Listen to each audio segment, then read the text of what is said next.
하나님께서 저와 여러분에게 주시는 말씀 창세기 18장 14절입니다. 한 목소리로 읽겠습니다. 여호와께 능하지 못한 일이 있겠느냐? 기한이 이를 때 내가 내게로 돌아오리니 사라에게 아들이 있으리라. 아멘.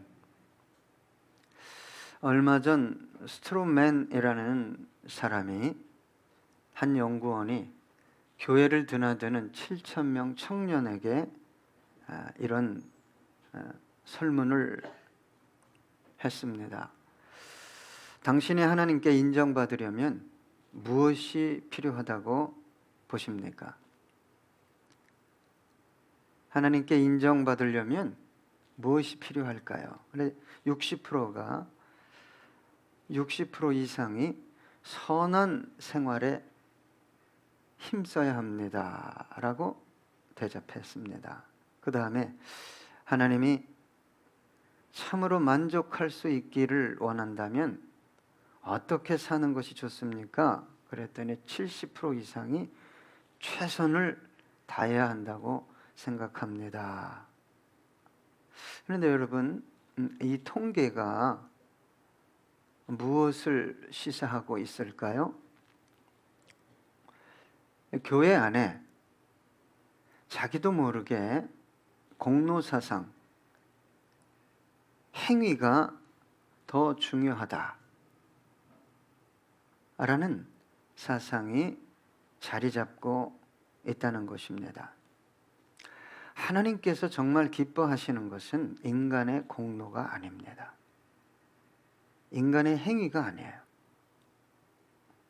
하나님이 기뻐하시는 것은 그 존귀하신 하나님, 전능하신 하나님을 믿는 것이지,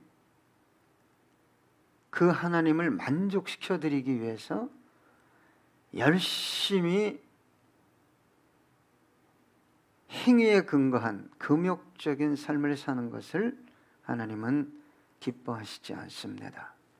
하나님이 기뻐하시는 것은 먼저는 믿음이에요.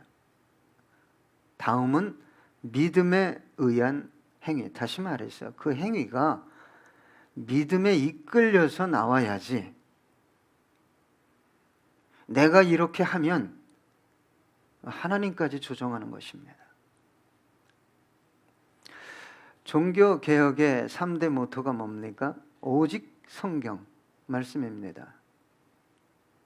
그 다음에 뭡니까? 오직 믿음. 그 다음에 오직 하나님의 영광이었습니다. 여러분, 하나님이 어떤 사람을 인정하겠습니까? 여러분 어떻게 생각하십니까? 어떤 사람 인정할까?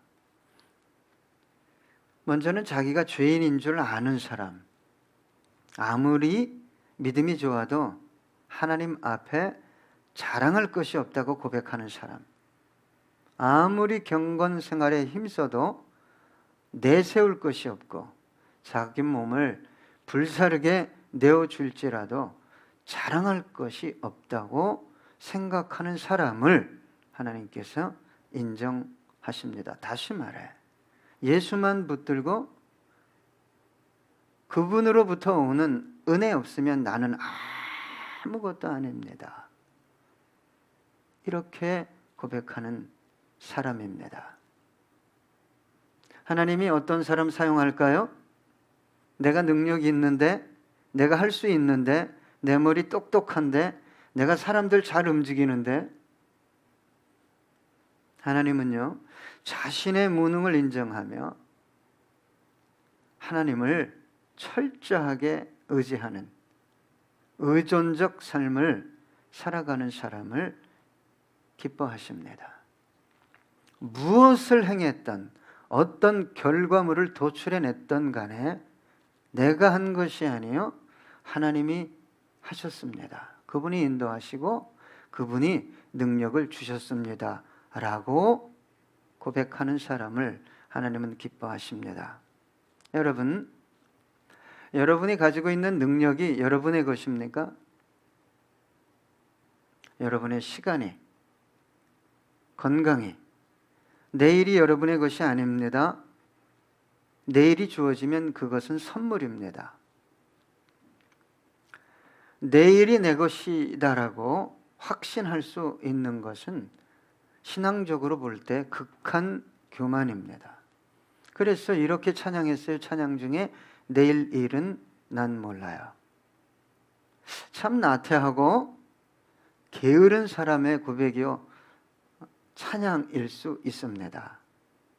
그러나 자세히 살펴보면 자신의 삶을 하나님 손에 전폭적으로 의탁한 사람의 고백이요 찬양이 아닐 수 없습니다. 하나님께서 누굴 인정하냐?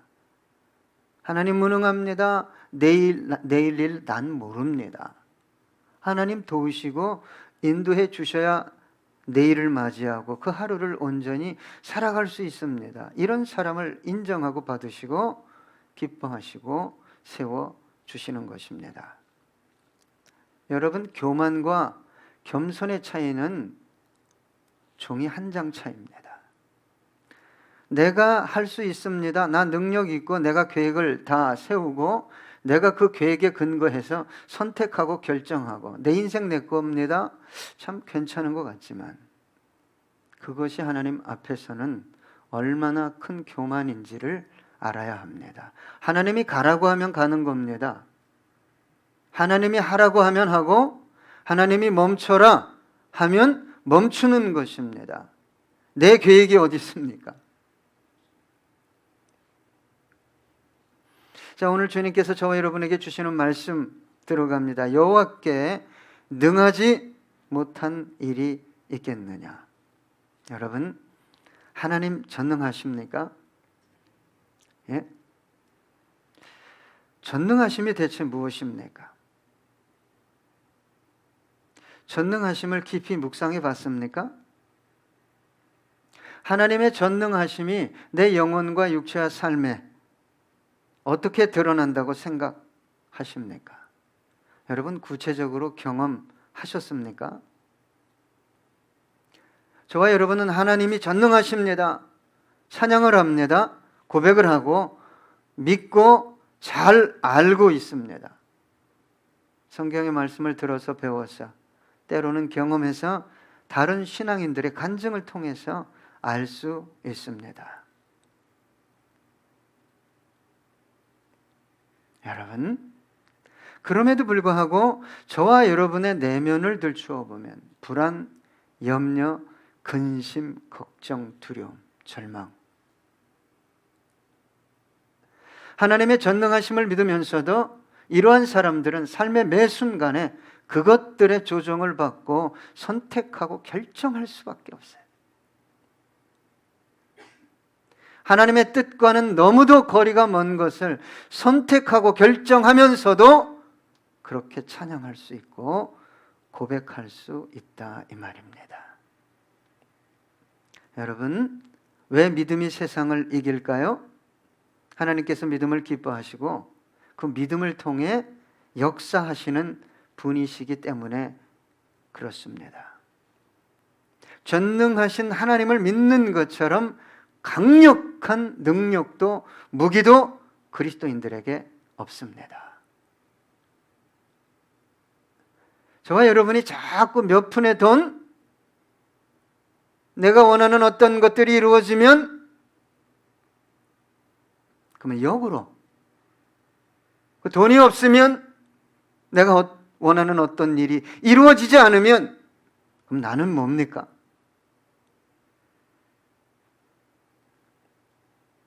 히브리서 11장 1절에 보니까 믿음은 바라는 것들의 실상이요 보이지 않는 것들의 증거니. 다시 말하면 믿음으로 그리스도인들의 모든 것이 가능하다. 신앙도 삶도. 히브리서 11장 6절 보니까 믿음이 없이는 하나님을 기쁘시게 하지 못하나니 하나님께 나아가는 자는 반드시 그가 계신 것과 또한 그가 자기를 찾는 자들에게 상 주시는 이심을 믿어야 할지니라. 여러분, 하나님이 기뻐하시는 것은 행위가 아닙니다. 예? 여러분, 헌금 내죠? 그 헌금, 그 돈 자체를 기뻐하지 않습니다. 하나님은 중심을 보셔. 이게 믿음으로 드리는 건지 자원하여서 기뻐해서 드리는 건지 너무 감사하잖아요. 모든 게 은혜로 주어졌는데 내가 이거 내면 하나님 30배, 60배, 100배 주셔야 됩니다. 이거 아니잖아요. 그리 아니하실지라도 나의 모든 섬김을 받기에 합당하신 주님, 내 것 다 올려드립니다. 여러분, 그 마음으로 드리는데 안 주시겠어요? 야고보서 1장 6절로 8절 보면 오직 믿음으로 구하고 조금도 의심하지 말라. 의심하는 자는 마치 바람에 밀려 요동하는 바다 물결과 같으니 이런 사람은 무엇이든지 주께 얻기를 생각하지 말라. 두 마음을 품어 모든 일에 정함이 없는 자로다. 여러분, 믿습니다 하면서도 믿는 게 따로 있을 수 있어요. 믿는 구석이. 그런 사람들은 사람에 의해, 환경에 의해 자기 생각으로 결정하는 거지, 주님의 뜻이나 주님의 영광,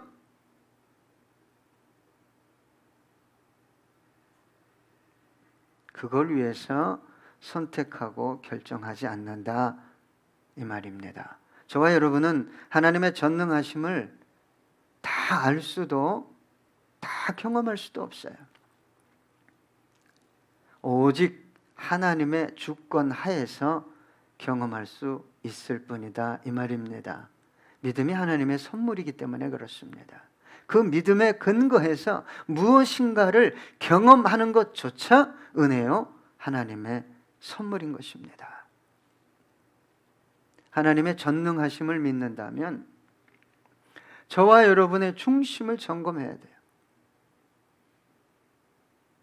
왜 불안하고 두려워하고 염려하고 근심합니까?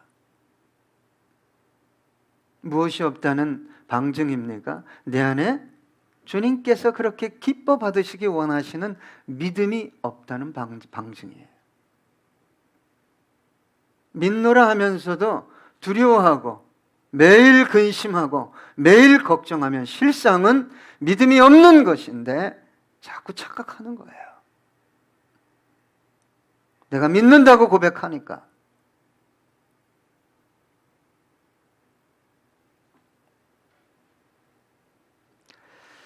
오늘 본문에 보니까 하나님은 능히 하실 수 있다고 말씀하셨을 뿐만 아니라 기한이 이를 때, 이게 참 어려운 문제입니다. 하나님의 능력이, 전능하심이 언제 나타나냐? 하나님의 때에 나타나는 거예요. 하나님의 역사는 인간이 원할 때가 아니라 하나님이 원할 때 나타나는 거예요. 여러분, 저와 여러분에게 다가온 문제들, 다급한 문제들이 얼마나 많습니까? 그 문제 때문에 그 문제를 해결하려고 하나님의 타이밍을 끌어올 수 없어요, 여러분. 그러니까 인간적이고 육적이고 욕망적인 것을 끌어오는데도 모르는 거죠. 그럼 어떻게 해요? 제가 어느 분에게는 그랬어요. 당신이 해결할 수 없으면 다른 방법을 쓰지 말고 그 열매를 따먹어라. 하다못해 붙잡혀 가야 된다면 가라. 그래 적게 어려움을 당한다. 이걸 어떻게든지 해결해야 되니까 인간적인 방법으로, 특히 경제적인 문제에서 손대지 말아야 할 돈을 손대고 결국은 삶을 심각하게 어렵게 만들어 가는 거예요.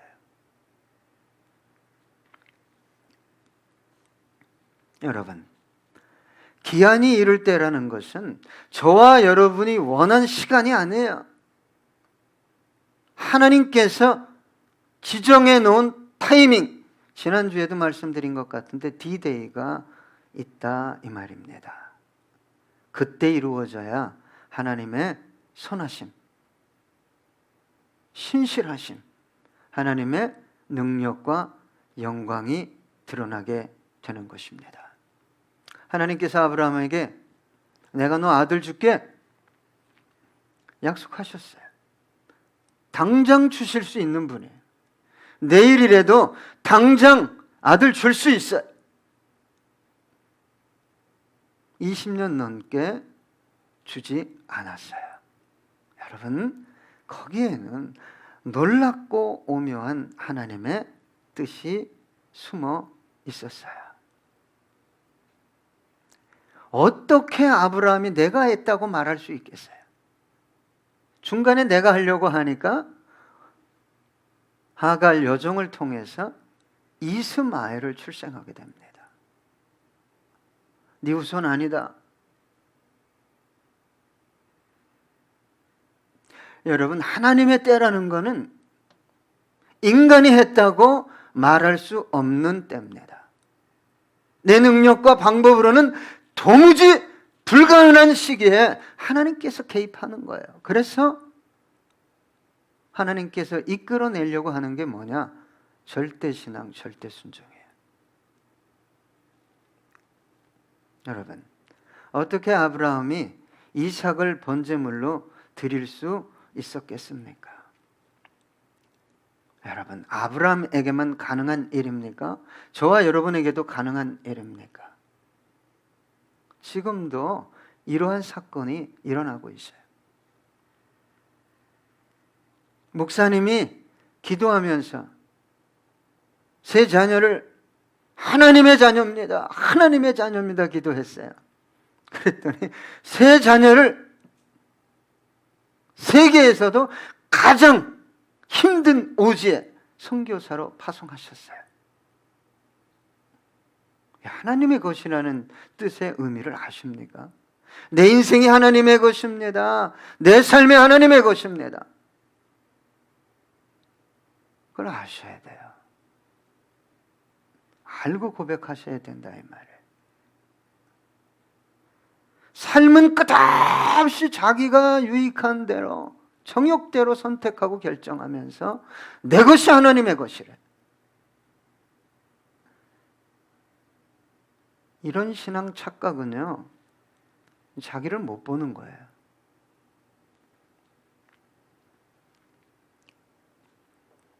여러분, 그런데 하나님은 고백했어요. 받을 자격도 없고 받을 상황도 아닌데 100세의 아들을 얻었으니 이삭은 당신 것입니다. 볼 때마다 기뻤어요. 행복했어요. 그러나 당신 것입니다. 당신 것이기 때문에 이삭을 내놓으라 할 때 서슴없이 내놓은 거예요. 서슴없이. 시간을 내라. 몸 좀 내라. 못 내놓는 거예요. 왜? 내 것이기 때문에.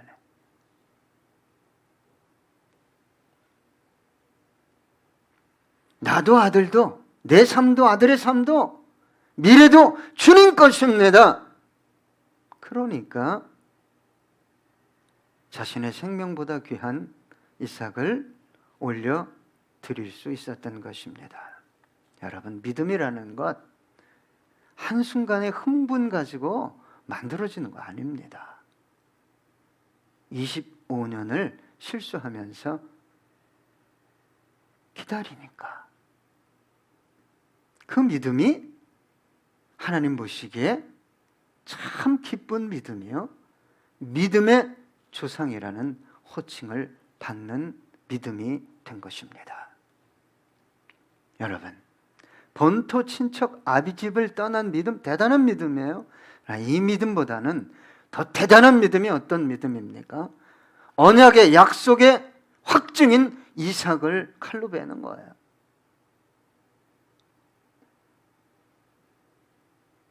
여러분, 하나님께서 저와 여러분을 어느 자리까지 가게 하실 것 같아요? 본토도 떠나지 않고 친척도 떠나지 않고 아비집도 떠나지 않고 항상 내가 보기에 여기가 좋사오네.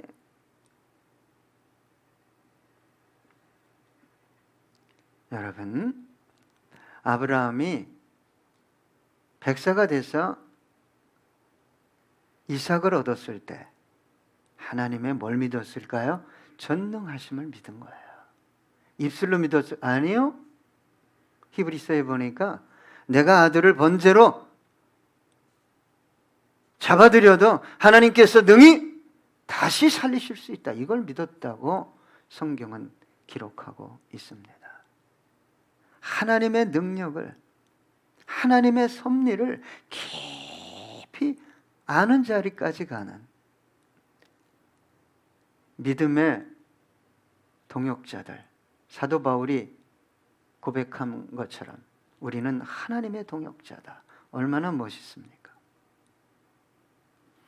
그 자리까지 갈 수 있기를 소망해 봅니다. 전도서 3장 1절에 다 아시죠? 범사의 기한이 있고 천하 만사가 다 때가 있나니. 여러분 기다려야 합니다. 육적인 사람은 절대 못 기다립니다. 내가 다 선택하고 결정하고 믿습니다. 하나님은 전능하십니다. 그렇게 고백할 수 있다 이 말입니다. 시편 105편 17절부터 19절 그가 한 사람을 앞서 보내셨으며 요셉이 종으로 팔렸도다. 그의 발은 착고를 차고 그의 몸은 쇠사슬에 매었으니 곧 여호와의 말씀이 응할 때까지라. 그의 말씀이 그를 단련하였도다. 제가 목사로서 얼마 남았는지 또 얼마나 더 사역을 할지 모르지만 말씀을 찾고 말씀을 암송하고 읽는 이유가 요셉처럼 이렇게 말씀에 이끌려 연단받고 쓰임받으려고 하는 게 아니라 고난은 없고 고통은 없고 아픔도 없고 그냥 원하는 것들이 슬슬 풀리는 그러기 위해서 말씀을 찾기 때문에 진짜 말씀을 먹는 사건이 안 일어나는 거예요. 말씀의 능력이 내 중심에서부터 꿈틀거리지 않는다 이 말입니다. 그러면 어떤 일이 벌어지냐? 이 땅을 떠날 때까지 하나님의 전능하심을 경험하지 못하는 거예요. 왜요? 항상 내 생각대로 선택하고 결정하니까. 창세기 40장 23절에 보니까 술 맡은 관원장이 요셉을 기억하지 못하고 그를 잊었더라. 여러분 이건 잊을 사건이 아닙니다. 지하 감옥에서 당신이 3일 후에 복직할 겁니다. 죽어 마땅한 죄를 범한 죄인을 가두는 감옥에서 요셉이 꿈을 꾼 것을 해몽해 줬잖아요. 풀어줬잖아요. 당신이 3일 후면 왕이 당신을 복직시킬 것입니다. 또 굽는 관원장에게 당신은 3일 후면 죽을 것입니다. 여러분 이게 거꾸로 됐으면 어떻게 됐을까요? 전 성경 읽다 그런 생각도 해봤어요. 당신은 죽습니다 그런 놈이 살아나고 당신은 살 것입니다 한 놈이 죽어. 요셉은 바로 죽는 거예요. 여러분 요셉이 머리 썼을까요? 네, 썼어요. 그래서 술 맡은 관원장이 그냥 망각하게 만든 거예요. 망각하게. 몇 년을요? 2년을. 내 머리로 했다. 내가 했다 그럴까 봐. 참으로 귀하게 쓰임받는 영혼들에 대해서는요. 말 하나 실수하는 것까지도 터치합니다. 하나님께서. 생각 하나. 뭐 하나 선택 잘못하는 것까지 구체적으로 말씀하십니다. 대충 쓰다가 그냥 갈 분들은 잘 말씀하지 않아요. 저는 소망하는 것이 한 분이라도 주님과 좀 깊이 교제하고 그분의 인도하심을 받기를 제가 소망해 봅니다. 창세기 41장 9절에 13절 보니까 술 맡은 관원장이 바로에게 말하여 이르되 내가 오늘 내 죄를 기억하나이다. 바로께서 종들에게 놓아사 나와 떡 굽는 관원장을 친히 대장의 집에 가두셨을 때 나와 그가 하룻밤에 꿈을 꾼즉 각기 뜻이 있는 꿈이라. 그곳에 친위 대장에 종된 히브리 청년이 우리와 함께 있기로 우리가 그에게 말하며 그가 우리의 꿈을 풀되 그 꿈대로 각 사람에게 해석하더니 그 해석한 대로 되어 나는 복직되고 그는 매달렸나이다. 이걸 누구에게 얘기했어요? 2년 뒤에 바로가 꿈을 꿔야 되잖아요. 그죠? 그러면 요셉은 그 2년 동안 뭐 해야 돼요? 굴러야 돼요. 하나님이 굴릴 때 안 굴르려고 하는 것은요, 신앙이 아니에요. 근데 이게 어려워요. 고난이기 때문에, 고통이기 때문에. 더 어려운 건 뭐예요? 요셉이 하나님 잘 섬겼잖아요. 잘 따라갔잖아요. 그러니까 이게 무조건 다 사탄이 준 거래. 저 인간 때문이래. 이게 얼마나 해석하기 어려운 건 줄 아십니까? 그분의 전능하심을 믿고 하나님의 때가 있지. 주님 원하시는 게 뭡니까? 그 가운데서 우리는 고민할 수밖에 없어요. 고민해야 돼. 하나님의 때가 있다는 것이요. 오늘 본문에 보니까 내가 내게로 돌아오겠다. 이렇게 본문에 기록되어 있어요. 내가 내게로 돌아오리. 누가 날 찾아와야 진짜 능력이냐? 주님께서. 전능하신 하나님께서 내 가정에, 내 영혼 중심에, 내 사업장에 찾아오시면 되는 거예요. 진짜 능력이 하나님께 있기 때문에 그렇습니다. 사도 바울은 언제 자신이 강해진다고 그랬어요? 내가 약할 때. 여러분 걱정하지 마세요. 나는 못 배웠어요. 무능해요. 나는 사람도 없어요. 괜찮아요. 참으로 하나님을 경외하고 신뢰하는 영혼이라면 괜찮다 이 말입니다.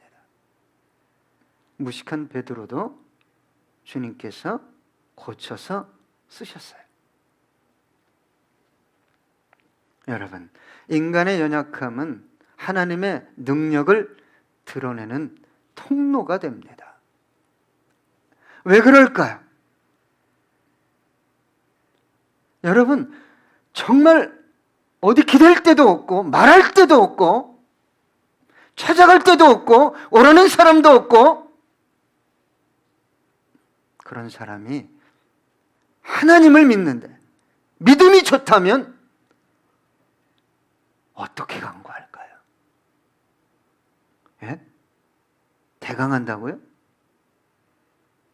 하다가 만다고요? 생명을 걸고 하는 거예요. 하나님, 내가 하나님 전능하심을 믿는데 내 인생이 이게 뭡니까? 나를 데려가시든지. 그러면 이 고생 끝이잖아요. 나를 데려가시든지. 하나님의 언약의 말씀을 나를 통해 이루시든지. 아주 단순하고 간절하게 기도할 것이라고 저는 생각합니다. 이런 사람이 두 마음 품을까요? 한 다리는 이쪽에, 한 다리는 저쪽에. 아니요, 그렇게 안 합니다.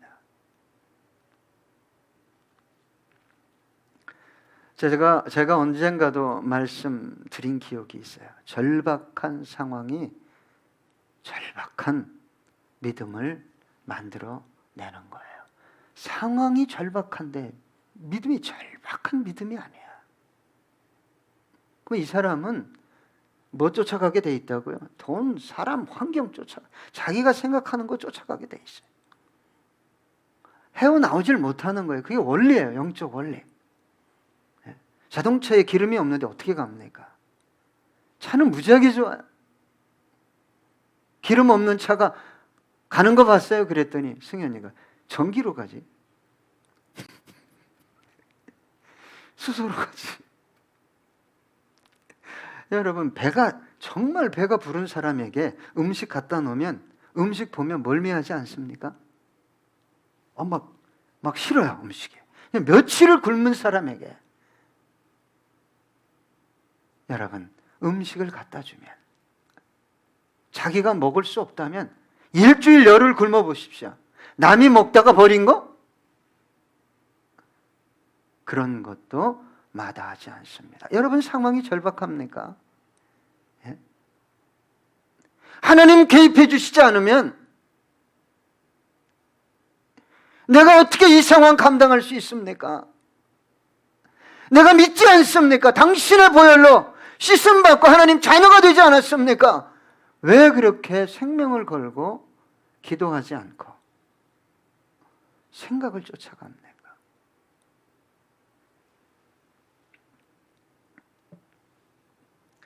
자, 오늘 본문 끝으로 이렇게 기록하고 있습니다. 사라에게 아들이 있으리라. 창세기 18장 11절에 13절을 보면 이렇게 기록되어 있습니다. 아브람과 사라는 나이 많아 늙었고 사라에게는 여성의 생리가 끊어졌는지라. 사라가 속으로 웃고 이르되 내가 노쇠하였고 내 주인도 늙었으니 둘 다 자녀를 출산할 수 없다, 만들 수 없다, 이 뜻이죠. 내게 무슨 즐거움이 있으리요. 여호와께서 아브람에게 이르시되 사라가 왜 웃으며 이르기를 내가 늙었거늘 어떻게 아들을 낳으리요 하느냐. 이게 맞아요. 맞는 거예요. 논리적으로, 과학적으로, 이성적으로, 합리적으로, 경험적으로. 여러분 이걸 아셔야 돼요. 논리적으로, 이성적으로, 과학적으로, 합리적으로 맞으니까 안 된다고 말하는 것 맞을 것 같죠.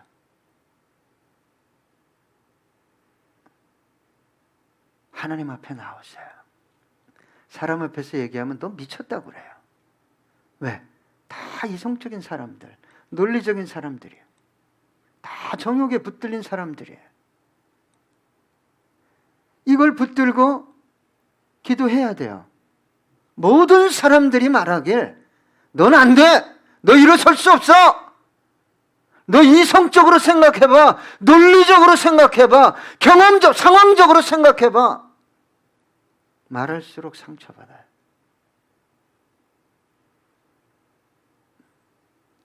누구만 기뻐해요? 주님만 기뻐해요. 너 가능성 제로이기 때문에 나에게 나왔구나. 그렇지, 나는 할 수 있어. 아들아, 나는 할 수 있지? 너 정말 믿니?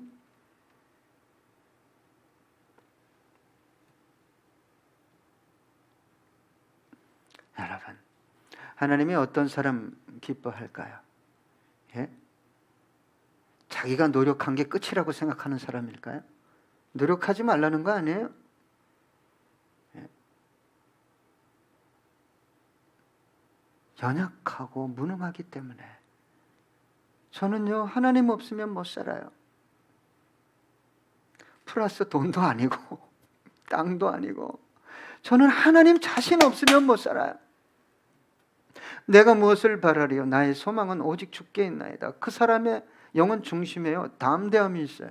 평안이 있어요. 왜 두려워요?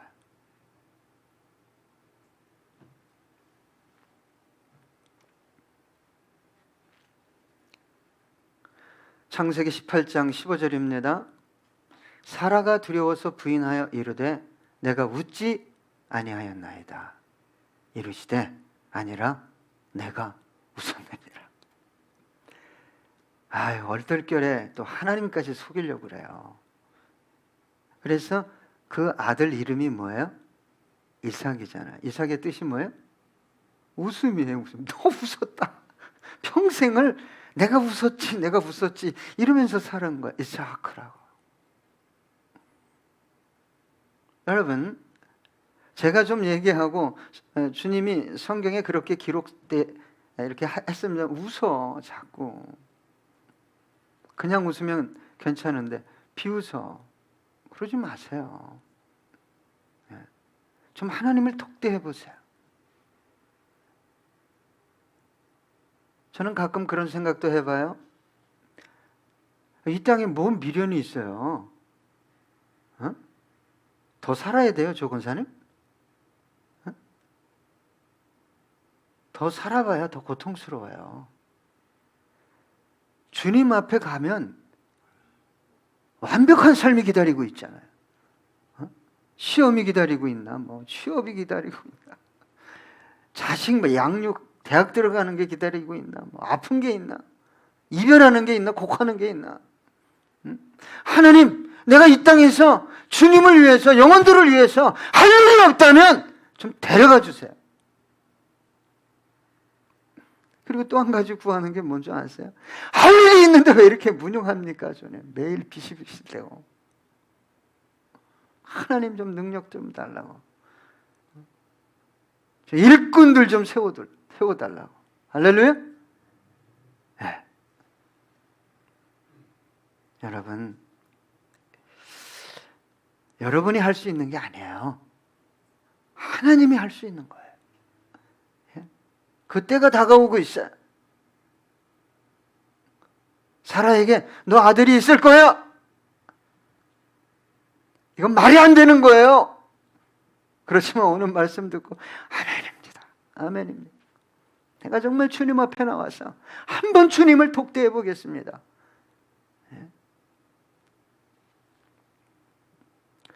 회당장 야이로 딸이 죽었잖아요. 하인이 이분 선생님 괴롭게 하지 마세요. 더 이상 괴롭게 하지 마세요. 죽었어요. 끝났다는 뜻이잖아요. 그때 주님께서 뭐라고 말씀하셨어요? 너 두려워하지 마라.